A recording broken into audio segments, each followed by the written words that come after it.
Joe Biden s'est dit prêt mercredi à cesser de livrer des armes à Israël en cas d'offensive majeure à Rafah, posant publiquement pour la première fois des conditions au soutien américain à Israël.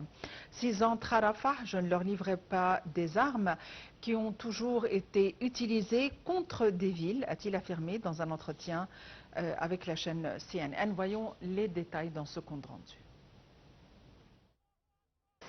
Le président américain Joe Biden s'est dit prêt mercredi à cesser de livrer certaines armes à Israël en cas d'offensive majeure à Rafah, posant publiquement et pour la première fois des conditions au soutien américain à son allié. S'il entre à Rafah, je ne leur livrerai pas les armes qui ont toujours été utilisées contre des villes, a-t-il affirmé dans un entretien avec la chaîne CNN. Nous ne livrerons pas les armes et les obus d'artillerie qui ont été utilisés jusque-là, a-t-il ajouté, faisant référence aux bombes utilisées par Israël depuis le début de la guerre menée à Gaza en représailles à l'attaque du Hamas le 7 octobre.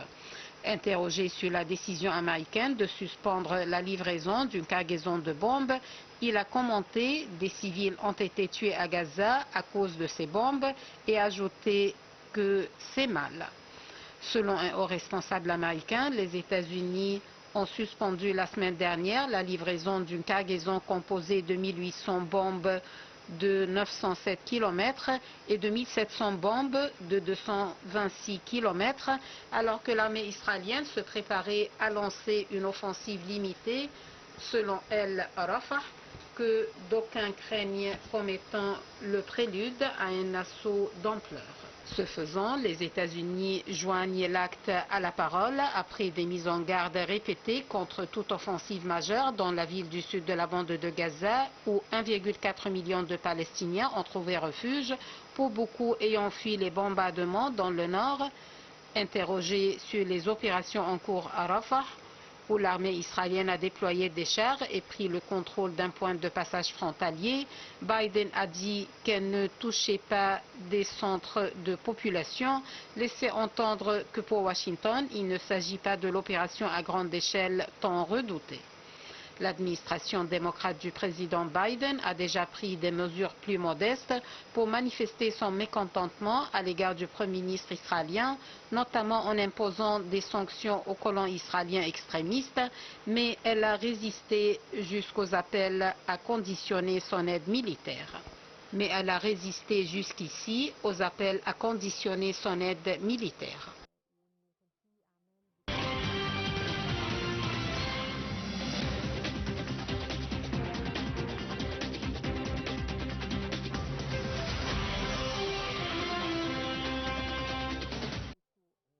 Et pour nous donner plus d'éclaircissements, nous avons le plaisir d'avoir en ligne Dr Amr Saleh, professeur d'économie et l'ex-conseiller de la Banque mondiale.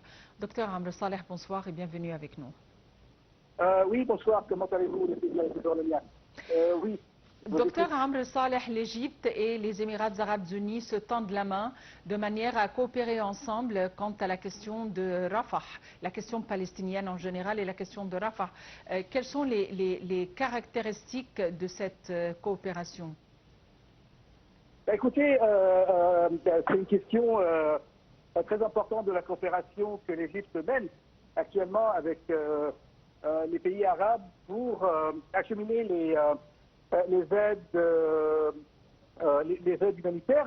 Vous savez que la sécurité du Proche-Orient, toute la sécurité du Proche-Orient est mise en cause à cause des événements très tragiques que Israël mène à Gaza.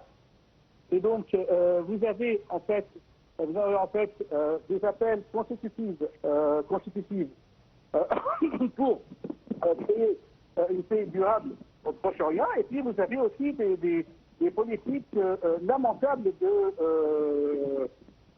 la politique lamentable d'Israël. Et aussi, il faut condamner aussi Hamas pour leurs actes, je dirais, irresponsables pour ne pas arriver à un corridor de paix au Proche-Orient.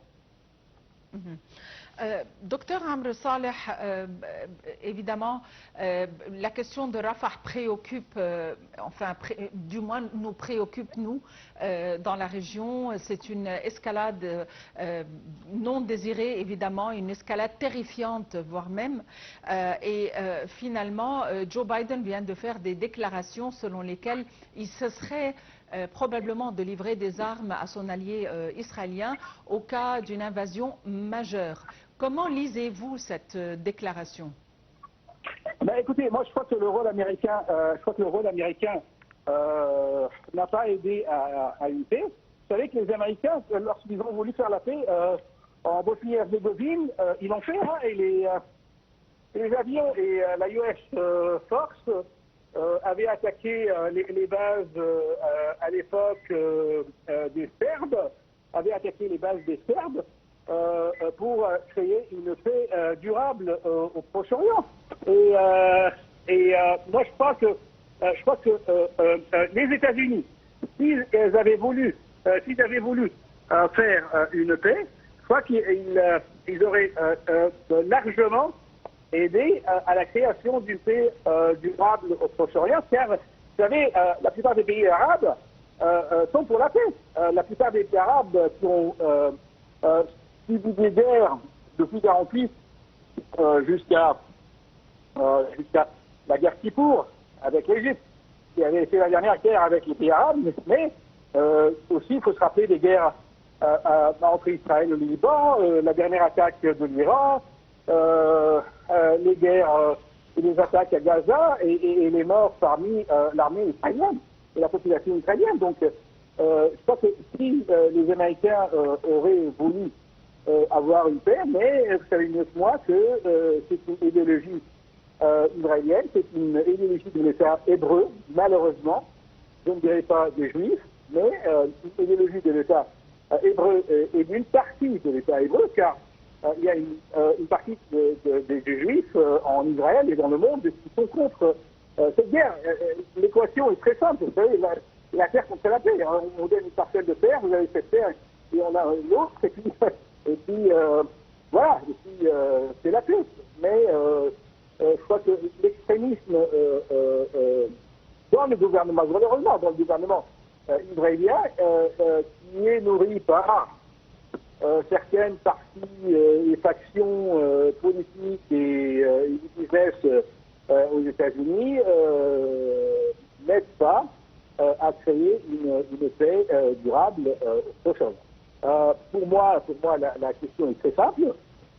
Comme je vous l'ai dit, il faut partager les territoires.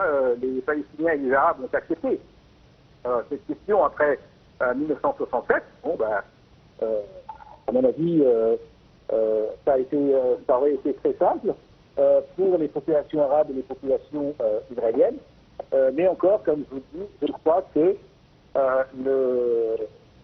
les États-Unis, pas les États-Unis, mais je parlerai plutôt de la Maison-Blanche et des factions et des groupes et des mouvements pro-israéliens aux États-Unis.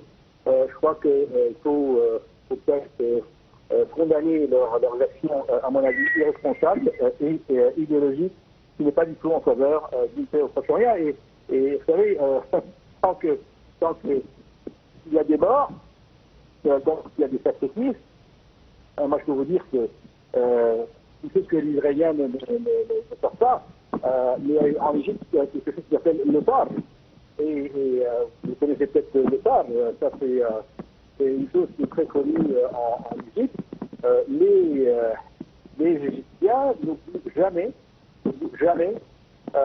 leurs morts, surtout leurs morts, les morts qui sont tombés d'une manière lâche. Dans le cadre d'une injustice. Ça, c'est dans la culture égyptienne et dans la culture arabe. Et donc, moi, je peux vous dire que le Torg, et c'est un mot que les Israéliens devraient connaître, le Torg, serait toujours au rendez-vous des populations et des générations arabes, tant qu'il n'y a pas une paix juste. Et je vous dis encore que les pays arabes, la plupart des pays arabes, toutes les populations arabes sont pour le partage d'une terre contre la paix. Reste à convaincre les Israéliens qui, malheureusement, qui se nourrissent d'une haine inimaginable et irrationnelle depuis des années. C'est les générations qui font la guerre actuellement à Gaza, les soldats qui font la guerre actuellement à Gaza n'ont pas vécu la guerre la guerre plus courte. Je crois qu'ils devraient demander à leurs parents et à leurs grands-parents ce qui s'est passé durant la guerre plus courte, quels que soient les récits israéliens. Il faut qu'ils se demandent ce qui s'est passé en 1976. Il faut qu'ils se demandent ce qui s'est passé au Liban. La guerre n'est pas un jeu, la guerre est un enjeu. Et donc, à mon avis, je suis triste en parlant de cette manière, car j'aurais aimé que la raison soit plus raisonnable et plus valorisée par rapport aux idéologies du pouvoir israélien. Docteur Amr Saleh, vous êtes professeur d'économie et l'ex-conseiller de la Banque mondiale. Merci d'avoir été avec nous aujourd'hui. Reste à vous remercier pour votre fidélité et à vous souhaiter une excellente fin de soirée, bon week-end et à la prochaine.